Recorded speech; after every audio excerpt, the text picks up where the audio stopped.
नमस्कार, जय Hind, Vande Mataram. D news के लिए मैं किशोर यदुवंशी। इस समय हमारे साथ में हैं लक्ष्मी चंद चरला जी, गुजराती समाज के जाने माने समाज सेवक, वरिष्ठ समाज सेवक, आरएसएस के एक बहुत पुराने कार्यकर्ता। पिछले दिनों इन्होंने एक ऐसा भगीरथ प्रयास किया कि पूरे गुजराती समाज की करीब 25 संस्थाओं को इन्होंने एक मंच पर ला करके खड़ा कर दिया। और उस कार्यक्रम में हमारे अंधेरी के नवनिर्वाचित विधायक मुरजी पटेल, उनका स्वागत हुआ। उप मुख्यमंत्री जी आए थे, उनके स्वागत में एकनाथ शिंदे जी। तो ये एक भगीरथ प्रयास ऐसा हुआ कि पूरे गुजराती समाज में कच्छ वागड़ विकास संघ के इस कार्यक्रम का इतना जबरदस्त प्रतिसाद मिला कि एक तरह से कहें कि आज के पहले न भूतो न भविष्यति ऐसा कार्यक्रम हुआ ही नहीं था, जिस प्रयास के तहत जो है लक्ष्मी चंद चरला जी ने इस कार्यक्रम को संपन्न किया है। सर, आपके उस कार्यक्रम की सफलता की चर्चा आपके समाज में बहुत जोर शोर से हो रही है, और भविष्य में आप अपने जो वागड़ विकास संघ है इसको किस नजरिए से देखते हैं? देखिए, किसी भी कार्यक्रम को सफल बनाना, उसके लिए बहुत सारा परिश्रम करना पड़ता है, और पूरा कार्यक्रम जब सफल होता है तब स्वाभाविक है कि वो सफलता के पीछे किसी एक व्यक्ति का दायित्व नहीं होता। बहुत सारे लोग जब उसके लिए लगते हैं, जुड़ते हैं, तब जाकर वो सफल होता है। वागड़ विकास संघ की ओर से मुंबई के अंदर गत दिनों में ये जो सम्मान समारोह का आयोजन किया गया था, और वो सम्मान समारोह वागड़ प्रदेश के उन सारे 23 समाजों के साथ में लेके किया गया था। यानी उस कार्यक्रम में सिर्फ सम्मान नहीं था, पूरे वागड़ प्रदेश के विकास की बात थी, और इसलिए विराट वागड़ सम्मेलन भी उस कार्यक्रम का हेतु था। और निष्ठा से जब मैं और मेरे साथीदार इस कार्य को सफल बनाने के लिए जुड़े, तब जाकर परमात्मा ने उसे सफलता प्रदान की, ऐसा मेरा मानना है। और इसलिए ये मेरा सौभाग्य रहा कि मुंबई जो हमारी कर्मभूमि है, इस कर्मभूमि पे हमने हमारे समाज की जो प्रतिबद्धता है, समाज के प्रति जो उत्तरदायित्व है, कि हम सिर्फ अपने वागड़ प्रदेश के विकास की बात ही नहीं करते, साथ में हमारी कर्मभूमि मुंबई और महाराष्ट्र के विकास के लिए भी हमारे समाज को प्रेरित कर रहे हैं, हमारे वागड़ प्रदेश के लोगों को प्रेरित कर रहे हैं कि हमारी कर्मभूमि है, यहाँ भी हमारा दायित्व बनता है कि हम अपनी कर्मभूमि को श्रेष्ठ बनाने में अपना सहयोग प्रदान करें। इतने ऊंचे विचार लेकर के जब आप चले, तो उसमें आपके गुजरात से, कच्छ से जो वागड़ समाज के या दूसरे जो तमाम राजनीतिक और सामाजिक लोग थे, वो भी आए हुए थे, और बहुत ही अच्छा उनका भी रिस्पांस रहा। तो भविष्य में ऐसे लोगों को साथ में लेकर के करने का इरादा? देखो, हमने उस कार्यक्रम के अंदर वागड़ प्रदेश के विकास के हेतु एक पंचनिष्ठा का कार्यक्रम घोषित किया था। हम पर्यावरण के क्षेत्र में काम करेंगे, हम जीवदया के हेतु से काम करेंगे, हम वागड़ के एजुकेशन सिस्टम को सुधार लाने के लिए काम करेंगे, हम वागड़ के आरोग्य के क्षेत्र में काम करेंगे। हमारी ये पंचनिष्ठा होगी कि हम अलग अलग तरीकों से पूरे प्रदेश के विकास को एक उच्च आयाम तक पहुंचाएं, और साथ में मुंबई महाराष्ट्र के अंदर भी हम यहाँ के लोगों की सुविधाओं के लिए भी काम करेंगे। फिलहाल वागड़ प्रदेश के लोग मुंबई, वाशी, थाना इस क्षेत्र में भारी बहुल संख्या में रहते हैं। पूना में भी हमारे बहुत सारे लोग हैं, नासिक में भी है, कोल्हापुर में भी है। वागड़ विकास संघ का ये प्रयास रहेगा कि इन सारे लोगों को प्रेरित किया जाए कि अपने अपने क्षेत्र में समाज के प्रति अपनी जो कर्तव्य निष्ठा है वो बजाएं। हम फिलहाल मेडिकल क्षेत्र में अंधेरी में, मलाड में, घाटकोपर में हमारी मेडिकल सेवाएं वहां के जन लोगों के लिए, सामान्य लोगों के लिए कर रहे हैं। हमारे अलग अलग मेडिकल सेंटर से कार्यरत हैं वहां। पूरे महाराष्ट्र के बंबई में रहने वाले लोग उसे वहां जाकर अपनी सेवा प्राप्त कर सकते हैं। अब थोड़े दिन पहले, 15 दिन पहले, थाना के अंदर भी हमारा एक मेडिकल सेंटर शुरू किया गया। हमारी जोगेश्वरी में, पार्ला में हमारे समाज के लोगों के द्वारा एजुकेशन क्षेत्र में स्कूल भी चलाई जा रही है। हमारा प्रयास है कि आने वाले दिनों में मुंबई के और क्षेत्रों में भी स्कूल या हॉस्पिटल का निर्माण किया जाए, ताकि मुंबई महाराष्ट्र के लोग भी उसका लाभ ले उठा सकें और वहां से उनकी सेवा करने का हम मौका प्राप्त कर सकें।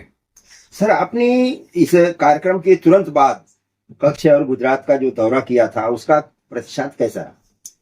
जब मैं ये कार्यक्रम करने के बाद कच्छ के अंदर गया और वहां लोगों को इकट्ठा किया कि हम ये पंचनिष्ठा के साथ आगे बढ़ रहे हैं, तो हमारे साथ आप जुड़ने वाले या हमारे साथ जुड़ने की अपेक्षा रखने वाले लोग, उनको मैं आमंत्रित किया था कि आप आइए।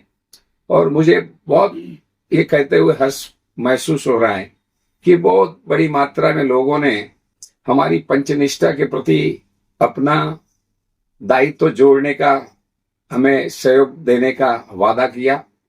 वहां एक मीटिंग का आयोजन किया गया था, वो भी भारी सफलता के साथ आगे बढ़ी।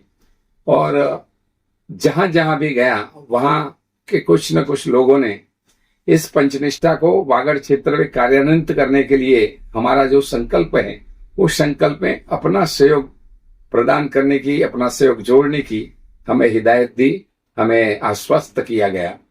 और उसके बाद फिर दोबारा मैं अभी 5 तारीख को बंबई से वापस वागड़ के दौरे में गया था। मुझे ये सूचित करते हुए बहुत हर्ष होता है कि वहां डॉक्टर हॉट चंदानी करके एक बड़े MS सर्जन है, वो 68 इयर्स के हो गए।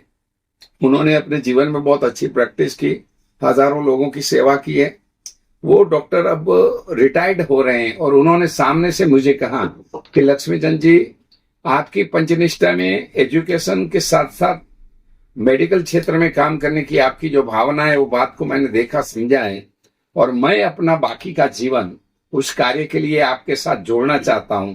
और अभी अभी मुझे उन्होंने ये भी कहा, अभी 1 घंटे पहले उनका फोन आया था, डॉक्टर हॉट चंदानी ने कहा कि लक्ष्मीचंद जी, हम जल्द से जल्द वहां मेडिकल सेवा का शुभारंभ करें। और आपको ये बता रहा हूं कि यादव जी, बहुत जल्दी वागड़ प्रदेश के अंदर एक निःशुल्क लोगों की मेडिकल क्षेत्र में काम करने वाली, बिना कुछ प्राप्त किए गरीबों की निःशुल्क सारवार करने वाली एक बड़ी हॉस्पिटल हम आने वाले दिनों में करने जा रहे हैं।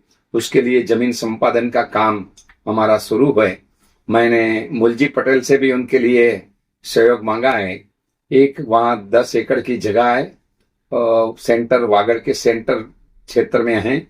अगर मुलजी भाई उसके लिए हमें सहयोग देंगे तो वो जगह हमें मिल सकती है, और वो जगह अगर हमें प्राप्त हुई तो हम जल्द से जल्द उस 10 एकड़ की जगह पे मेडिकल की एक बड़ी हॉस्पिटल खड़ी करेंगे, जहां लोगों की निःशुल्क सारवार की जाएगी। मुलजी पटेल तो ऐसे सामाजिक कामों के बहुत त्वरित गति से करने के लिए जाने जाते हैं, तो आपकी मुलाकात अभी उनसे हुई कि नहीं हुई? इसके बाद नहीं, मेरी मुलाकात नहीं हुई है। मुलजी भाई से फोन पे बात हुई है बार बार, और मुझे विश्वास है कि मुलजी भाई कुछ करने की क्षमता रखते हैं। और आने वाले दिनों में मुंबई हो या कच्छ का प्रदेश हो, मुझे विश्वास है मैं जहां भी मुलजी भाई का सहयोग के लिए उनसे बात करूंगा, तो मुझे विश्वास है कि वो सहयोग प्रदान करेंगे। और मुलजी भाई के साथ हमारी शक्ति जुड़ेगी, हमारी शक्ति के साथ मुलजी भाई की शक्ति जुड़ेगी, तो एक दूसरे का समन्वय करके आने वाले दिनों में महाराष्ट्र में और कच्छ में दोनों जगह एक साथ हम बहुत बड़ी लोक सेवा के अलग अलग कार्य प्रकल्पों को साकार करने में सक्षम होंगे। जैसा कि मुझे मालूम है कि जीवदया के क्षेत्र में जो मुंद्रा में आपका गौशाला का कार्यक्रम चल रहा है, वहां पर कुछ घटना हुई है, अचानक हुई है या जानबूझ करके हुई है कि वहां गौचर की जगह में कुछ आगजनी वगैरह लगा करके कुछ भूमाफिया उसे कब्जा करना चाहते हैं? इस पर आप क्या कहें? देखो, मुंद्रा अलग क्षेत्र है, वागड़ अलग क्षेत्र है, लेकिन वागड़ प्रदेश के अंदर कंथकोट करके एक गांव है। उस गांव के बाजू में मुंद्रा गौशाला एंड पांजरापोर्ट ट्रस्ट की 800 एकड़ की जगह आई हुई है। वो जगह चरियान के लिए सुरक्षित रखी गई है, जहां पिछले 80 साल से वहां के गौ माता वहां अपना चरियान प्राप्त करते हैं। गौ माता के अलावा और जो जानवर होते हैं जो हमारे लोगों के ऊपर आधारित है, मतलब जिसका पालन लोग करते हैं, वो जंगली नहीं है, लोगों के घर में रहते हैं, ऐसे गाय, भैंस, बकरियां, भेड़, ऊंट, ये सब जानवरों को उस जगह में 800 एकड़ के वो जगह के अंदर चरियान की वहां वो पूरी जगह है, वहां वो सब जानवर जाके अपना चरियान प्राप्त कर सकते हैं, अपना खाना प्राप्त कर सकते हैं।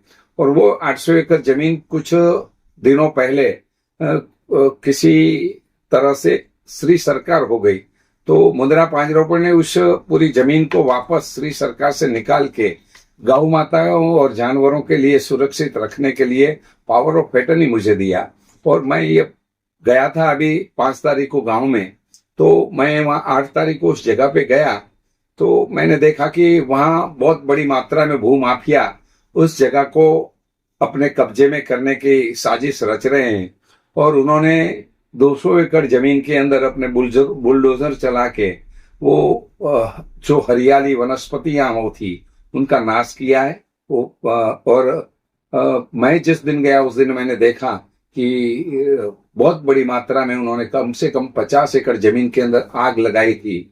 और उनका हेतु ये था कि आग में वो सब सारे वनस्पतियां और झाड़ जल जाएं, तो उनको वो कब्जा करने में आसानी रहे।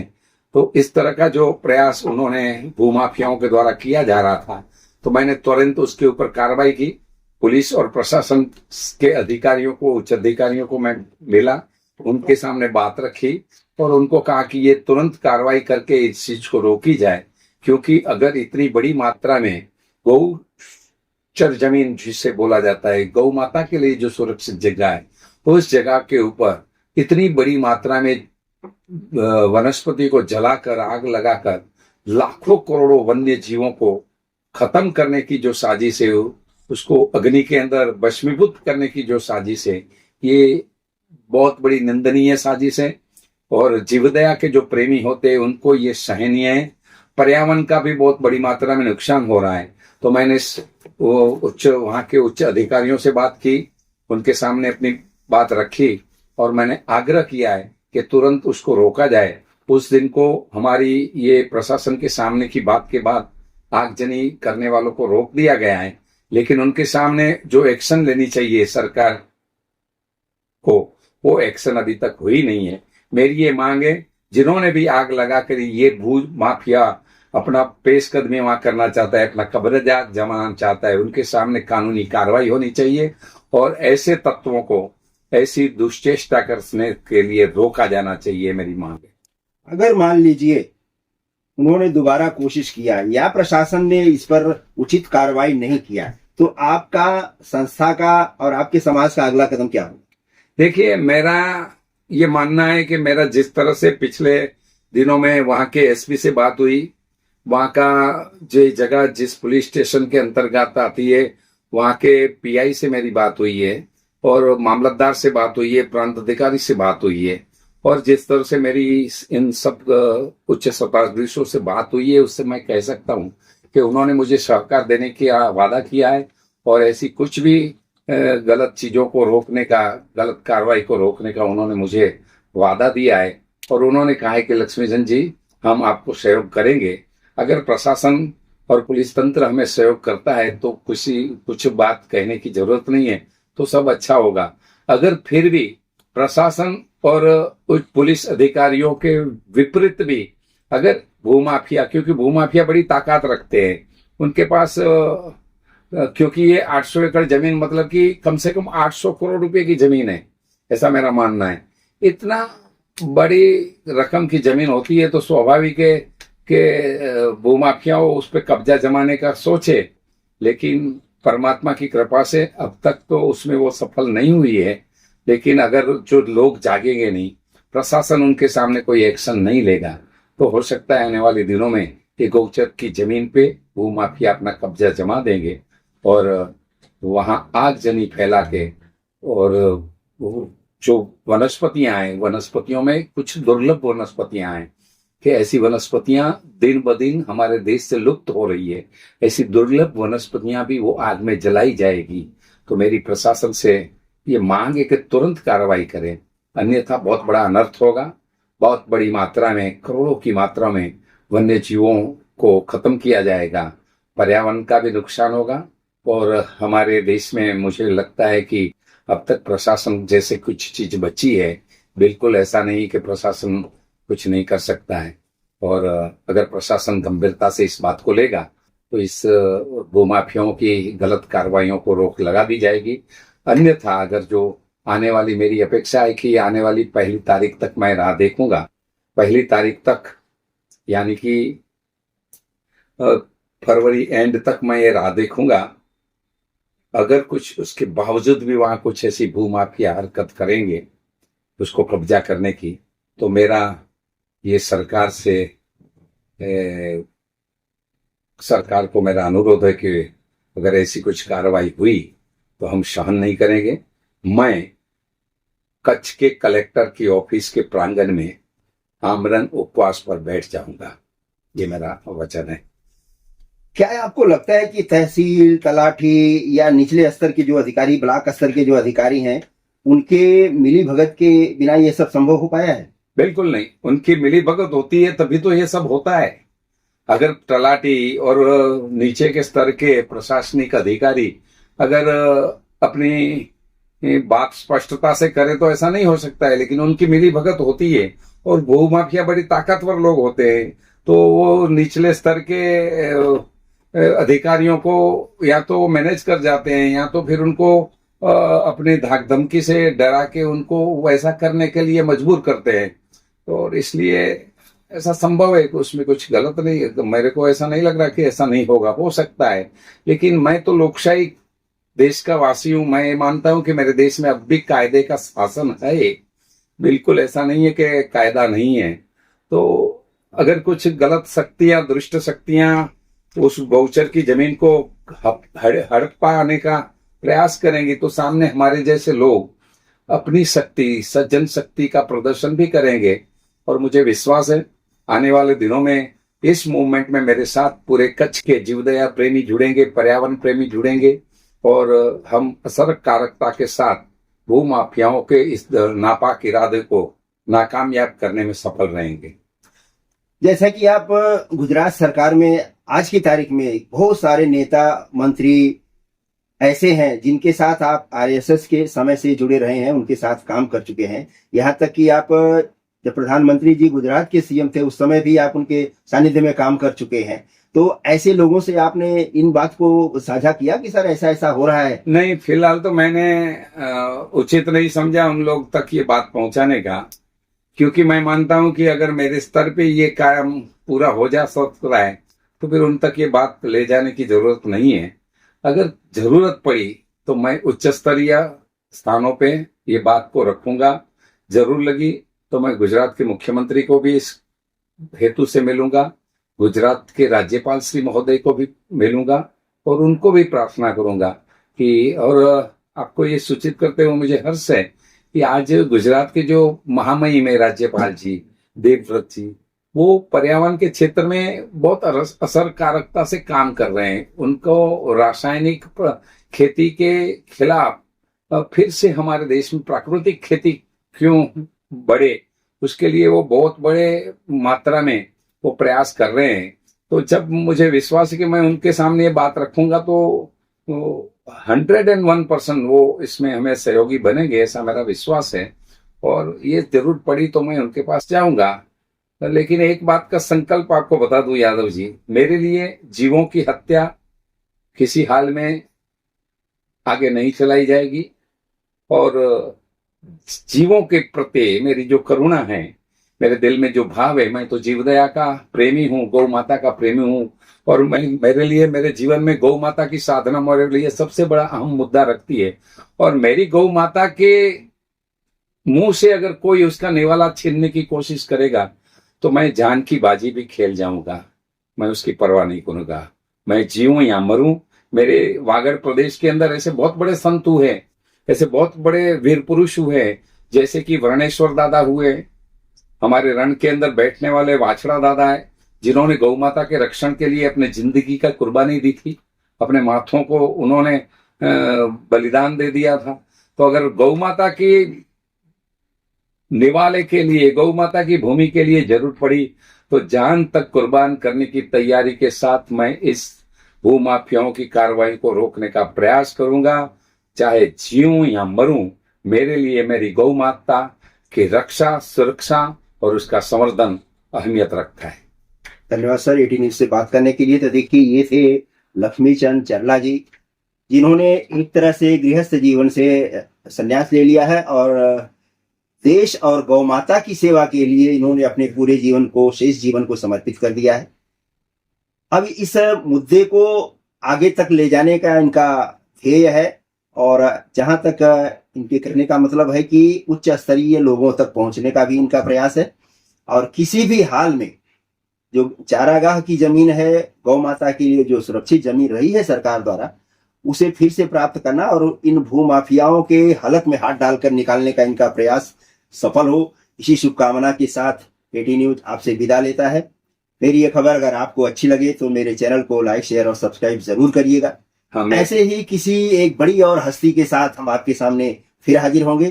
तब तक के लिए नमस्कार, जय हिंद, वंदे मातरम। 18 न्यूज और यादव जी का मैं तहे दिल से आभार प्रकट करता हूं कि आपने मुझे इस लायक समझा कि मेरी मुलाकात आपने भी। धन्यवाद। वंदे मातरम। धन्यवाद सर, जय हिंद।